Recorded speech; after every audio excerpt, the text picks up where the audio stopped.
भगवान विदुर जी के ऊपर में कृपा किए, विदुर जी के घर जाकर के केला के छिलका खाए। बेटा साउंड छोड़ के आप कहीं जाए जब तक बता सकेगा, ठीक है? कोई बात नहीं, अच्छा तो आचार्य श्री सुखदेव कहते राजन, जब एक बार भगवान गोविंद अपनी लीला पूर्ण करके और गोलोक धाम जब जाने लगे तो उस समय उद्धव जी को पता चला। उद्धव जी महाराज जाकर के भगवान श्री कृष्ण को कहे कि प्रभु आप जा रहे हैं तो पहले मेरे एक प्रश्न है उसका आप मुझे उत्तर दे दें कि आपके कुल कितने अवतार हैं और किस अवतार में क्या क्या भोजन खाया है, कहां कहां प्रिय भोजन किया। तब भगवान श्री कृष्ण कहे उद्धव मेरे कुल 24 अवतार हैं। 24 अवतार में 2 अवतार ऐसे विलक्षण हैं जहां मैं सबसे प्रिय भोजन किया। पहला त्रेता युग में राम अवतार लिया तो वनवास के समय माता विदुरानी के घर में, ये त्रेता युग में राम अवतार के समय में माता सबरी के घर झूठे बेर खाया।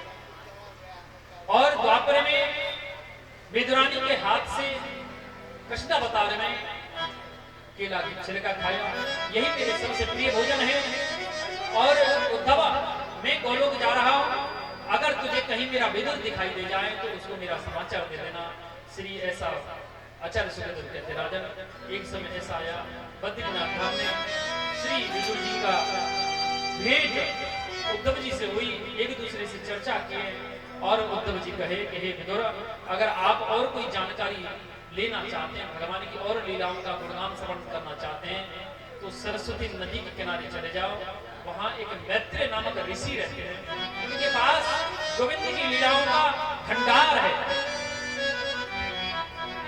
श्री विदुर जी महाराज वहीं आए।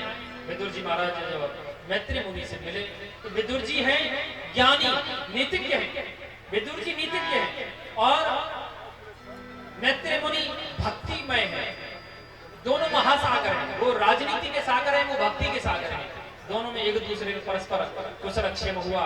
अंत में श्री विदुर जी महाराज कहे कि प्रभु हे गुरुदेव, शास्त्र पे शंका नहीं करना चाहिए लेकिन शंका को रखना भी नहीं चाहिए। मेरा एक प्रश्न है,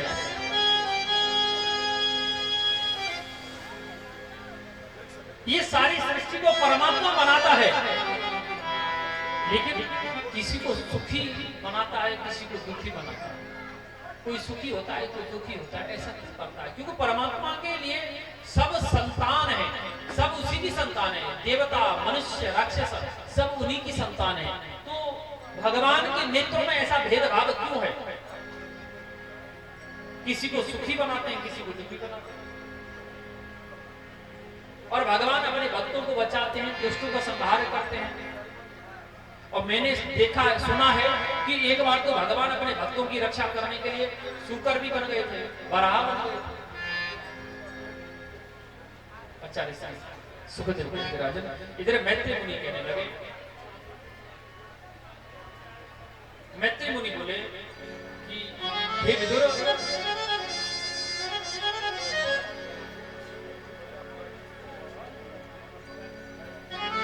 पहली बात आपने ये कहा कि परमात्मा सारी सृष्टि को बनाता है, कोई सुखी और कोई दुखी क्यों होता है?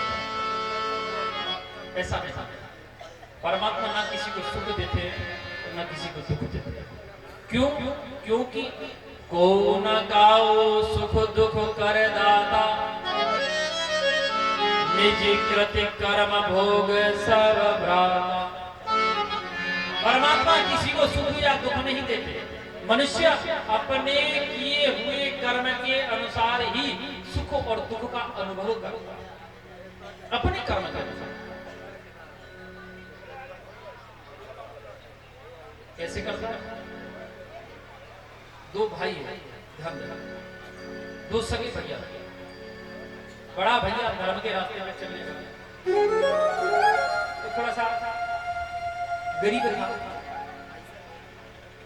छोटा भैया लुटेरा डाकू चोर वो थोड़ा धनाढ़ होते जा रहा है। एक दिन उसका बड़ा भैया यानी धर्मात्मा भैया गंगा स्नान करने के लिए गया। तो गंगा स्नान में रास्ते में पत्थर से टकराया। पत्थर से टकराते ही वो गिर गया। गिरने से उसको सूल चुभ गए। जैसे ही सूल चुभे बेहोश हो गया। तो लुटेरा भैया उसी रास्ते से निकल रहा लूट कर।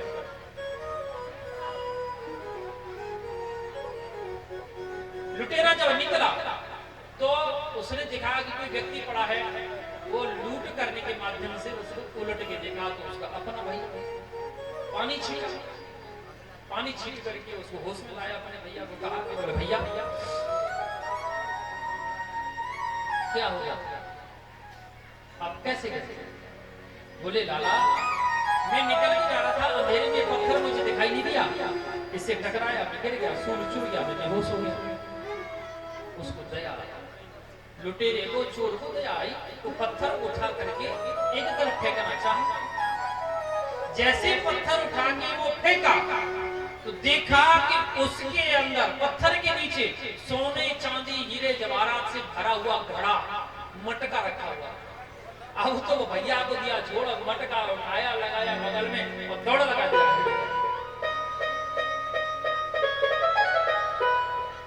दौड़ लगा दिया घर। अब वो जो धर्मात्मा भैया वो रोने लगा, अरे हे परमात्मा मैंने कौन अपराध कर दिया जो इसी पत्थर से मुझे सूल चुभ गए, इसको सोना चांदी मिला। भगवान प्रकट करके उसको आश्वासन दिए, दर्शन दिए, कहे बोले पुत्र कर्म का प्रारंभ, मैं किसी को सुख दुख नहीं देता। देखो आज के दिन पूर्व समय में तुम्हारे कर्म निकृष्ट कर्म थे और आपको आज के दिन यही समय सूली का दंड लगना था, लेकिन आपके शुभ कर्म होने के कारण वो सूल दंड क्षमा हो गया है और मात्र सूल चुभ के वो दंड की क्षत पूर्ति हो गई। ये आपका छोटा भैया, इसके पूर्व समय के कर्म बहुत शुभ थे। आज इसको राजगति होने वाली थी, राज तिलक होने वाला था, लेकिन आज इसके कर्म खराब हैं, निकृष्ट कर्म हैं, इसको राजगति नहीं मिलेगी। मात्र एक सोने की घड़ा से इसको संतुष्ट होना पड़ेगा। अर्थात कर्म से राजगति चली गई और कर्म से सूली का दंड बच गया। कि को न गाओ सुख दुख कर दाता, निज कृत कर्म भो सौभाग्य। और दूसरी बात विदुर, अभी आपने कहा कि परमात्मा अवतार ले। देखो परमात्मा अवतार ले, जब संत को धर्मनिष्ठ व्यक्ति को अगर कोई कष्ट होता है तो परमात्मा सहन नहीं करता और धर्म की स्थापना करने के लिए, उनकी रक्षा करने के लिए परमात्मा अवतार। और अभी आपने कहा सुगर अवतार, इसका भी विचित्र कारण है। अपने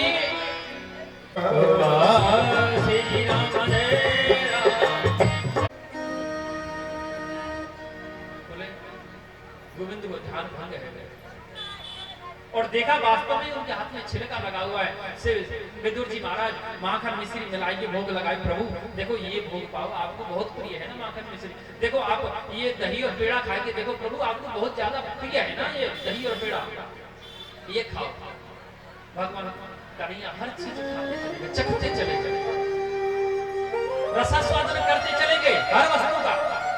जो विदुर जी दे रहे हैं सब वस्तुओं को चाख रहे हैं। अंत में बोले काका एक बात कहूं, बुरा तो नहीं मानोगे? बोले नहीं प्रभु कहो तो सही। बोले कि जो आनंद काकी के छिलका में है ना, वो रसास्वादन आपके माखन मिश्री पेड़ा लड्डू माखन में नहीं। क्योंकि आपके भोजन में, आपके माखन मिश्री पेड़ा मिठाई फल में इनमें जो है सम्मान की दुर्गंध है और मैया विदुरानी के छिलका में प्रेम की सुगंध है, प्रेम को आनंद है। यही से तो कहें कि भाव का भूखा, कि भाव का भूखा हूं मैं, भाव ही एक सार है। भाव से जो भजता मुझे तो भव से बेड़ा पार। निर्मल मन जन सोई मोहि पावा। वो मेरे राम जी है, मैं इसी बात को तो लेके आया हूँ। हरि व्यापक सर्वत्र समान, वो सांड में भी मेरे राम जी हैं, वो मुझे उठा के नहीं पटकेंगे। अब तो तुलसीदास को हुआ अहंकार और इतनी देर में सांड मारा जाएगा। तुलसीदास जी कह रहे राम जी रुको, राम जी रुको, राम जी रुको। राम जी का रुक रोए, राम जी ने उठाए कि और तुलसीदास को धड़ाम से धरती पे उठाए के पटक दिया। तुलसीदास जी को आया क्रोध, अरे कबाड़की जी चौपाई गलत लिख गई भैया कि हरि व्यापक सर्वत्र समान। सांड में राम जी नहीं रहते, अगर राम जी होते तो मुझे उठा के नहीं पटकते। तुलसीदास उल्टे पांव लौट के आए, सरयू के किनारे आए करके जो रामचरितमानस में जो पृष्ठ लिखा हुआ था वो पृष्ठ जो है फाड़ने लगे। बोले चौपाई गलत लिख गई, ये चौपाई गलत लिख गई। हनुमान जी आके हाथ पकड़ लिए, बोले तुलसीदास ये चौपाई गलत नहीं है, तुम गलत। बोले कैसे? अरे भले आदमी, तेने सांड में तो राम जी देख लिए, बात से पहले बालक रूप राम जी आई करके तुमको आगाह कर रहे, सचेत कर रहे कि तुलसीदास हट जाओ। वह बालक में राम जी दिखाई नहीं पड़े तुमको, बालक में तुमको राम जी दिखाई नहीं पड़े। कह रहे हैं कि तुम हट जाओ, सांड पागल है वो, ऐसा ना उठाए के पटक दे। बामे तो राम जी नहीं दिखे, वो बालक दिख गए और जो सांड है बामे राम जी दिख रहे हैं। आपकी ही नजरों में भेद था तो राम जी काहे भेद न करे। इसलिए तब कहा जाता है कि हरि व्यापक सर्वत्र समान।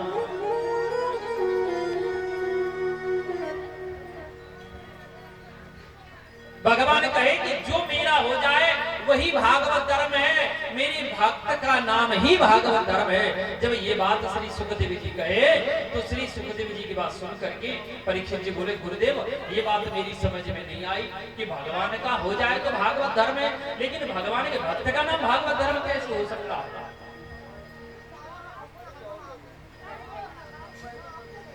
सुखदेव जी बोले राजन ये भी लीला है। एक प्रसंग याद आया, भगवान के भक्त का नाम ही भागवत धर्म है। जो भगवान का हो जाए उसी का नाम भागवत धर्म है।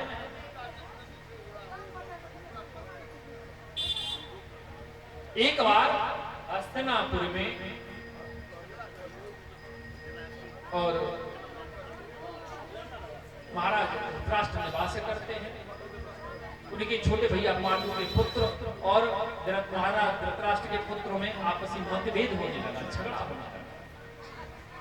ये कथा आप लोग सब सुने महाभारत। तो श्री विदुर जी महाराज जो कौरव सेना के प्रधान सेनापति,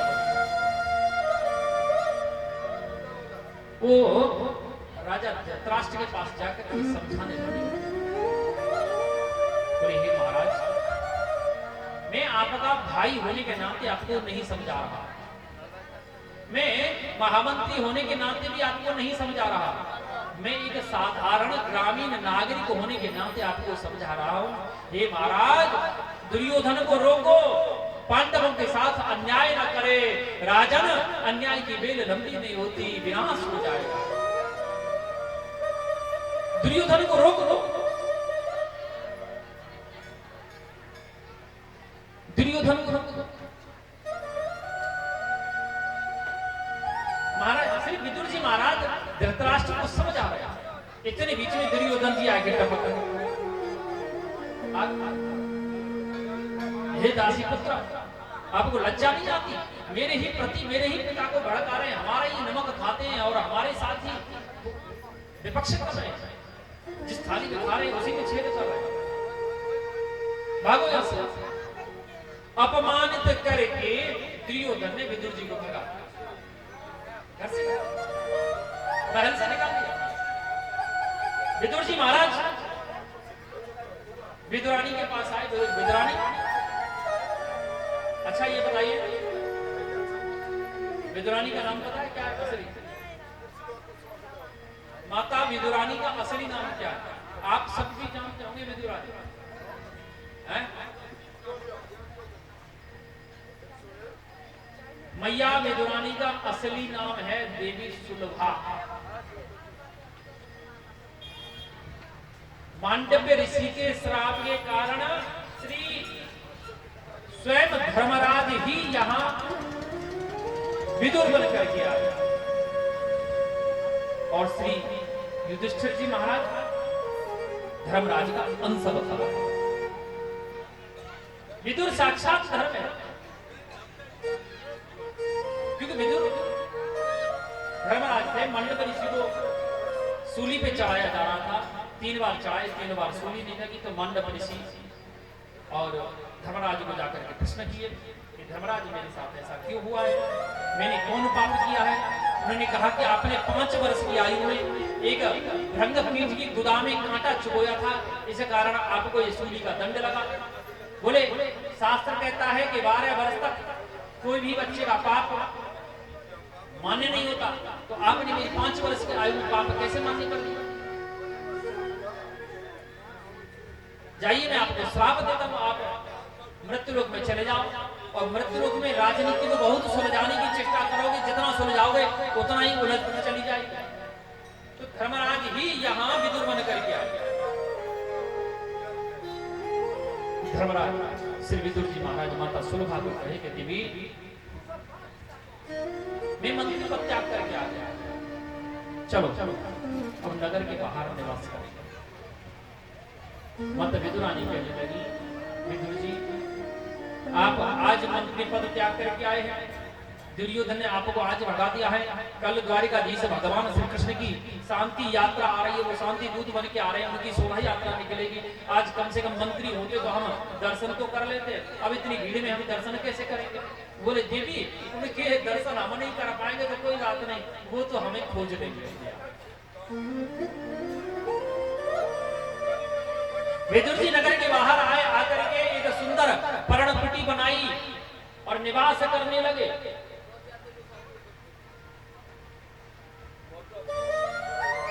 दूसरा दिन हुआ, गोविंद द्वारिकानाथ की शोभा यात्रा निकल रही है। दुर्योधन अपने रथ में बैठाल करके ला रहा है। कुरुवंश की नारियां महल की अटारियों पे चढ़ करके पुष्प वृष्टि कर रही हैं, फूल वर्षा कर रही हैं। इधर जो है विदुर और विदुरानी पब्लिक में, भीड़ में सबसे पीछे दीवार के सहारे सिर लगा करके खड़े हुए हैं।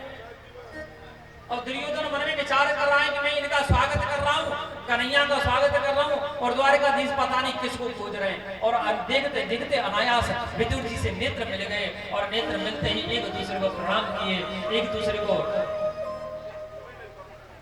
कुशलक्षेम किए नेत्री नेत्रों में। गोविंद इशारा कर दिए। अब विदुर जी शंका में पड़ गए, बोले देवी विदुरानी, बोले हाँ प्रभु। बोले मुझे लग रहा है कि कन्हैया जो है कोई इशारों करके गए हो, लेकिन मुझे पता नहीं है कहां करके गए हो, मुझे नहीं पता कहां करके गए हो।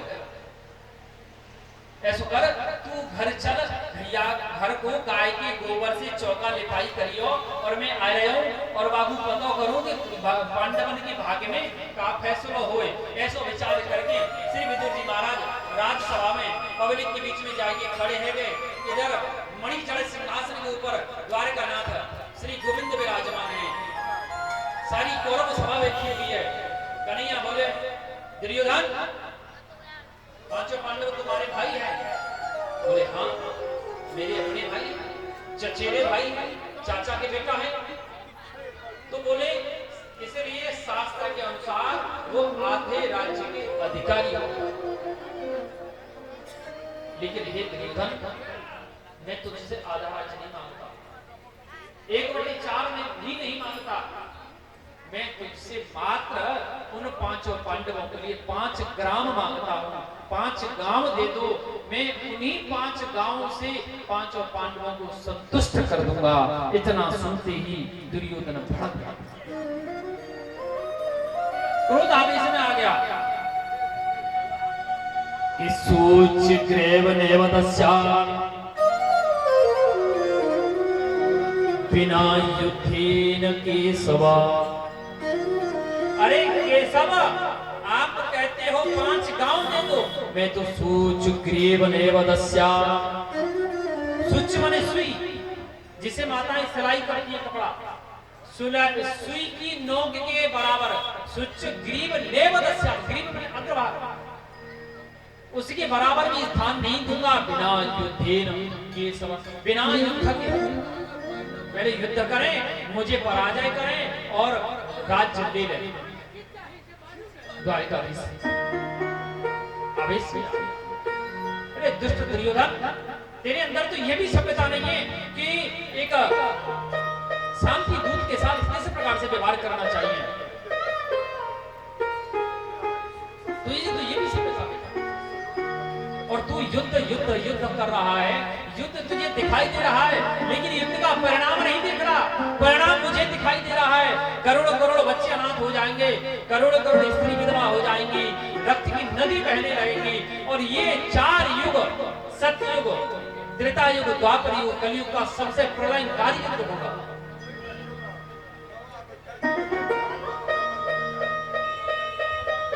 प्रथम विश्व गुरु द्रोणाचार्य, गुरु कृपाचार्य, दुर्योधन को डांटते हैं, वो विषय को बदल दिया, विषय बदल दिया। बोला, माधव देखो द्वारिकाधीश, देखो आप तो मेरे व्यवहार से बचपन से विदित हैं, जानते हैं कि मैं बचपन से उद्दंड रहा हूं ना थोड़ा सा, तो चलो कोई बात नहीं, देखो ये राजनीति की बातें हमारी आपस की होती रहेंगी। ऐसा करो, पहले आप महलों में प्रवेश करो। बोले क्यों? महलों में क्या है? शांति संदेश लेके आया हूं, राज्यसभा में बात करूंगा, महलों में क्या बात करूंगा? अरे नहीं, वो माता गांधारी ने ना आपके आगमन की प्रसन्नता में आपके लिए 56 भोग की तैयारी की है। पहले आप भोजन ग्रहण करो, उसके बाद वार्तालाप करेंगे। गोविंद बोले रे दुर्योधन, मैं 2 स्थान में भोजन करता हूं। एक तो खिलाने वाले के अंदर श्रद्धा होनी चाहिए, दूसरा खाने वाले को भूख होनी चाहिए, और तेरे अंदर तो श्रद्धा नहीं है और मुझे भूख नहीं, इसलिए तेरे यहां तो भोजन करने का प्रश्न ही नहीं उठता। और वैसे भी आज का भोजन मेरा विदुर काका के घर में। दुर्योधन बोला, विदुर जी तो आपको जानते भी नहीं, देखा भी नहीं। बोले देखा नहीं, लेकिन विदुर जी ने पत्र लिख के भेजा था मुझे द्वारिका कि हे द्वारिकाधीश, जब कभी आप हस्तिनापुर आवे तो पहले दिन का पहला भोजन मेरे ग्रहण करना, ये मेरी प्रार्थना है।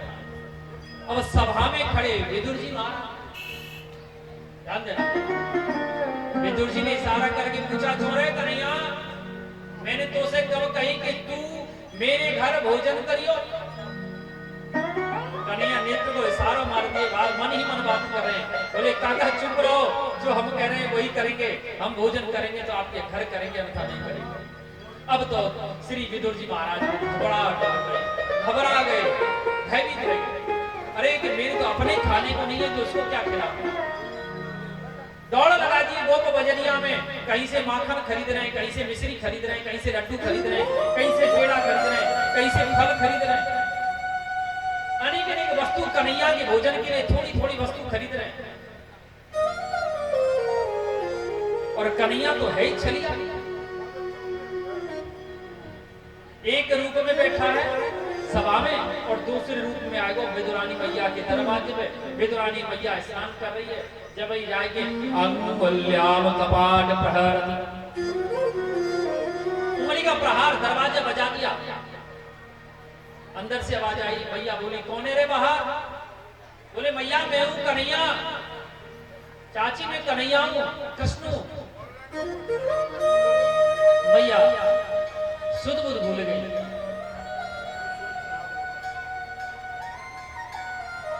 मैया ने इतनों भी भान याद नहीं रही, ध्यान नहीं दियो कि मैं अर्ध वस्त्र में स्नान कर रही हूं। आधे वस्त्र पहन रखे, आधे त्याग रखे, जो स्नान करती भाई मैया ने जाई करके सीधो दरवाजे खोल दियो। बेटा लाला को दरवाजा खोल दियो। प्रसन्न है गई कन्हैया देखे कि मैया तो अर्ध वस्त्र में लेके अपनी पीताम्बरी से मैया को छाप ढक दियो, छाप दियो। मैया ने हाथ पकड़ लिए, बोले लाला आज तेने मेरे को मोह भंग कर दिया।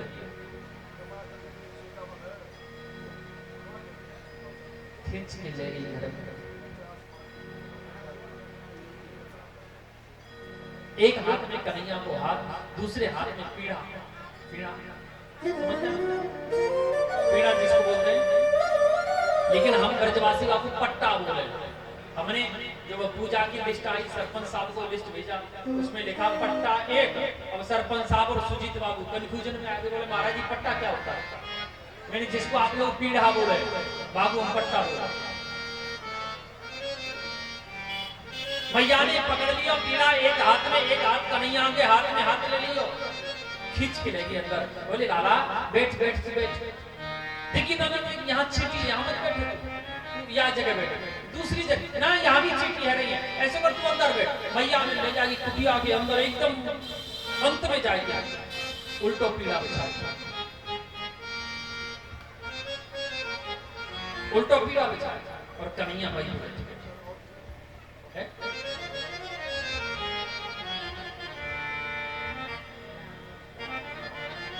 कन्हैया भाई पे बैठे गए और नाटक करने में गोविंद सबसे ज्यादा आगे। अरे बोले मैया चाची भूख लग गई। अरे कल जब सुबह द्वारिका से चलो ना, तब देवकी मैया ने वो थोड़ा सा भोजन करायो, वाई से सीधो चल आयो। अब रास्ते में कोई भोजन ग्रहण नहीं करो, आज 24 घंटा है, 2 दिन है, आज भोजन नहीं करो, बहुत जोर से भूख लग रही है, शीघ्रता से लोगों को भोजन दे। अब मैया भड़क गई, कहा कि विदुरानी भड़क गई, बोली लाला मैं जब तो कहूं तेरे चाचा की मति मारी जा रही है, जैसे जैसे बुढ़ापा आ रहा उनकी बुद्धि सची आ रही है।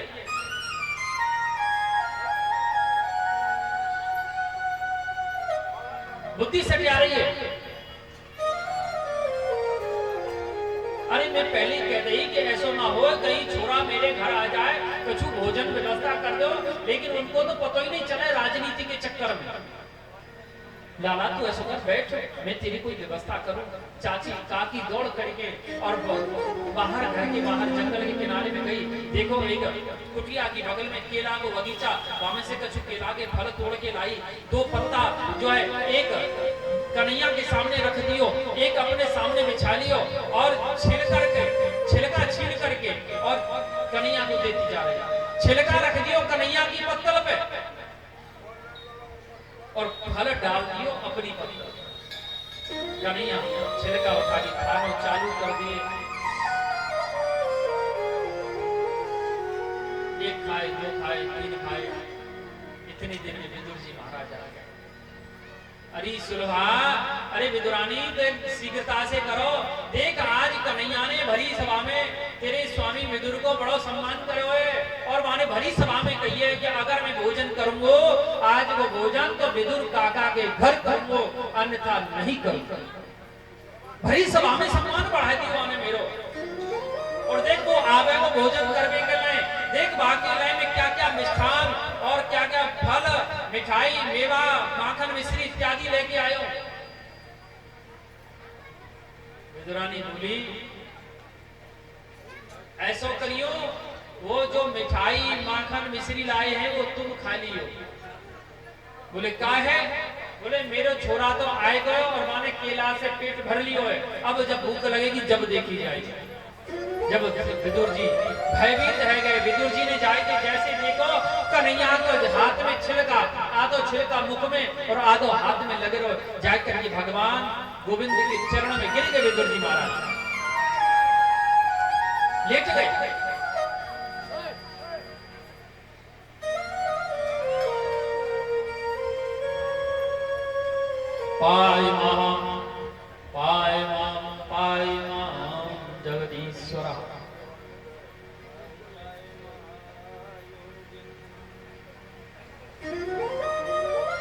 पाए पाए कि बिनु सतसंग विवेक न हो,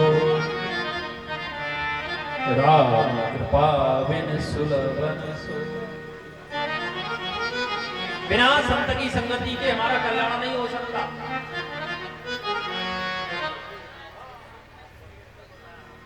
आचार्य श्री सुखदेव जी कहते राजन, जिता आसनो जित सांसो जित संगो जित इंद्रिया।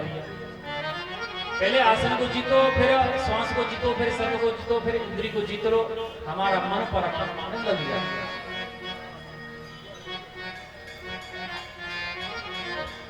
श्री परीक्षित जी में प्रश्न करने लगे, गुरुदेव मेरा एक प्रश्न है कि सारी सृष्टि को परमात्मा बनाता कैसे? सारी सृष्टि को परमात्मा कैसे बनाता है? और जो परमात्मा ने सबसे पहले उपदेश दिया कि भागवत धर्म, वो सबसे पहले किसको दिया और कैसे दिया? ये मेरा एक प्रश्न है।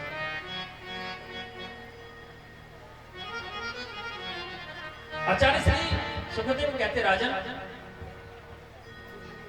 सारी सृष्टि में सर्वत्र कुछ नहीं था, एकमात्र जल ही जल था। स्वार्थ, अंडज, उद्भिज, जरायुज, स्वेदज इत्यादि कुछ नहीं था, सर्वत्र जल था। जल को संस्कृत में नार कहा जाता है। नार माने जल।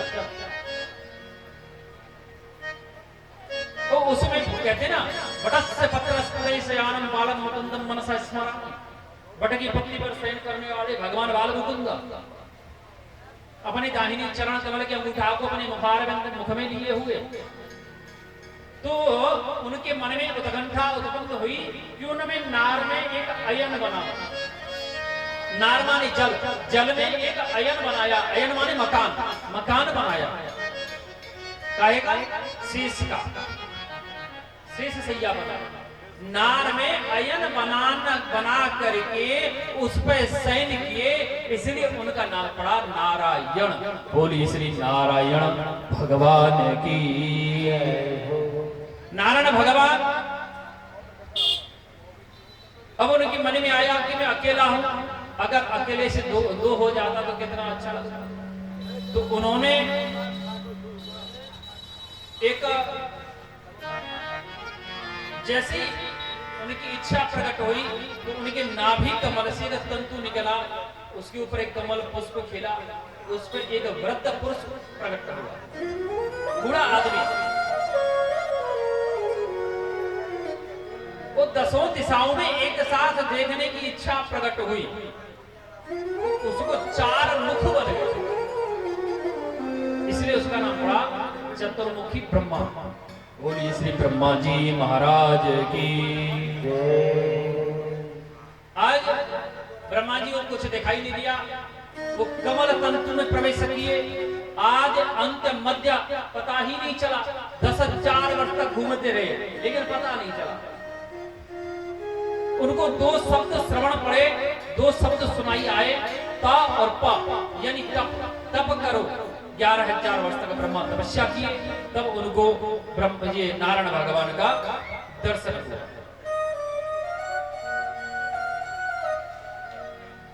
नारायण भगवान का दर्शन हुआ। नारायण भगवान कहे कि हे विधाता, आप सृष्टि की रचना करो। तब ब्रह्मा जी करबद्ध होकर के प्रार्थना करने लगे, गुरुदेव प्रभु अस को जन्मा जगमान, प्रभुता पाय काय मदनाहि। इस संसार में अगर कोई जन्म लेता है, थोड़ी सी प्रभुता मिल जाए, या तो सुंदरता ही आ जाए, ज्यादा पैसा आ जाए, ज्यादा ताकत आ जाए, या ऊंचो पद मिल जाए,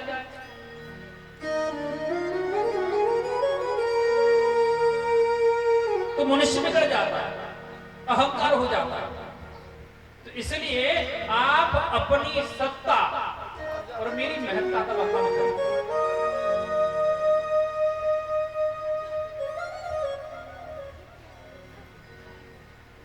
नारायण भगवान कहे, ब्रह्मा यथा महंत भूता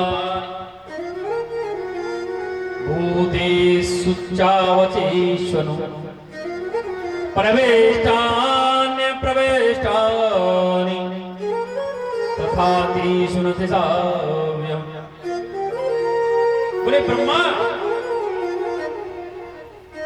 छित जल पावक गगन समीरा पंच रचित अति अधम शरीरा। छित जल पावक यानी अग्नि जल पृथ्वी आकाश वायु 5 तत्व मिलकर के शरीर बनता है। 5 तत्व मिलकर के शरीर बनता है। जिस प्रकार ये 5 तत्व हमारे शरीर में होते हुए भी हमारे शरीर से अलग है और शरीर से अलग होते हुए भी शरीर के अंदर व्याप्त हैं, लेकिन हमें दिखाई नहीं देते। बाहर वाले देख लेते हैं, अंतःकरण को हम देखते नहीं है, अपने आप को नहीं देखते, ताकि हमें अपनी पृथ्वी जल आकाश वायु 5 तत्व दिखाई दे जाए। इसी प्रकार में संपूर्ण सृष्टि से अलग होते हुए भी सृष्टि के अंदर समाहित हूं, सृष्टि में व्याप्त हूं और समस्त सृष्टि में व्याप्त होते हुए भी सबसे अलग सर्वथा अलग हूं।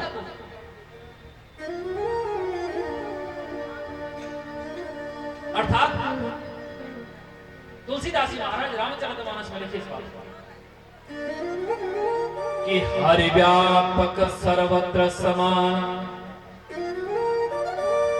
प्रेम से प्रकट हो ही नहीं जान। हरि व्यापक परमात्मा घट घट वासी है, कण कण वासी है। यही भावना यदि हमारे अंदर आ जाए, यही भाव यदि हमारे अंतःकरण में जागृत हो जाए, यही भागवत धर्म है, यही मेरी सत्ता है और आपकी महत्ता है। जो आप है ना वो भी मैं ही हूं। यहां पर एक प्रश्न आ जाता है, हम रामावतार में पढ़े थे इस बात कि तुलसीदास जी महाराज जब नदी के किनारे रामचरितमानस का निर्माण जब कर रहे थे तो उन्होंने लिखा था, चौपाई लिखा कि हरि व्यापक सर्वत्र समाना प्रेम से प्रकट हो ही में जानता। ठीक है, ये चौपाई लिख करके तुलसीदास जी हनुमान जी को बोले, हनुमान जी थोड़ा सा देखा ना, मैं घर जा रहा, घर की तरफ जा। तुलसीदास एक छोटा सा बालक दौड़ते हुए आया। जब छोटा बालक दौड़ते आया आता है और कहता है तुलसीदास तुलसीदास, बोले हाँ रे काय, बोले बगल में हट जा। बोले क्यों? बोले कि सांड पागल हो गया है, दौड़ते हुए इधर ही आ रहा है, कहीं ऐसा ना हो आपको उठा के पटक दे, आप बगल में हट जाओ, साइड में खड़े हो जाओ। तुलसीदास डांट दिए उसको, चले मूर्ख पागल, वो सांड आंड नहीं है,